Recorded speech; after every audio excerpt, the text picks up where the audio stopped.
नमस्कार, मी संकेत Deshpande. Top news Marathi चॅनलमध्ये आपलं स्वागत.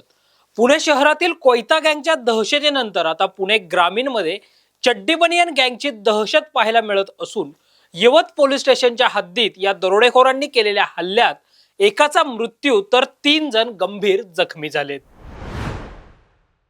मागील आठवड्याभरापूर्वी इंदापुरातील बेलवाडी परिसरात चड्डी बनियन गँगने चोरी करण्याचा प्रयत्न केला होता.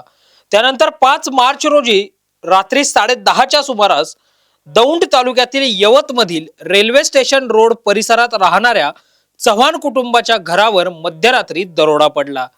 यावेळी दरोडेखोरांनी शस्त्रांनी केलेल्या हल्ल्यात चव्हाण यांच्या तरुण मुलाने आपला जीव गमावला, तर चव्हाण दाम्पत्य आणि घरातील आणखी एक व्यक्ती गंभीर जखमी झाली आहे.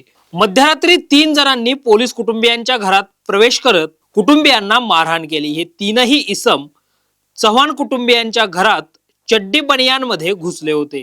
हे इसम चोरीच्या उद्देशाने आले होते का, या दृष्टीने पोलीस तपास करत आहेत. परंतु हा हल्ला जमिनीच्या वादातून झाल्याचा संशय चव्हाण कुटुंबियांना आहे.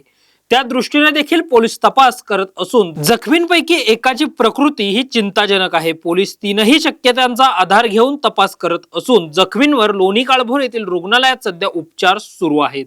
या संपूर्ण घटनेवर पोलिसांनी नेमकी काय प्रतिक्रिया दिली आहे पाहूयात. 5 मार्च रोजी रात्री 11च्या सुमारास निळकंठेश्वर मंदिर मुळीक वस्ती या ठिकाणी एक एकल घर आहे. या घरामध्ये एकूण 5 सदस्य राहतात. त्यातील शशिकांत पांडुरंग चव्हाण हे कुटुंब प्रमुख आहेत. काल रात्री 11च्या सुमारास 3 अज्ञात व्यक्तींनी येऊन त्या घरामध्ये शिरून हल्ला चढवून ते घरात शोधाशोध करून ते पसार झालेले आहेत.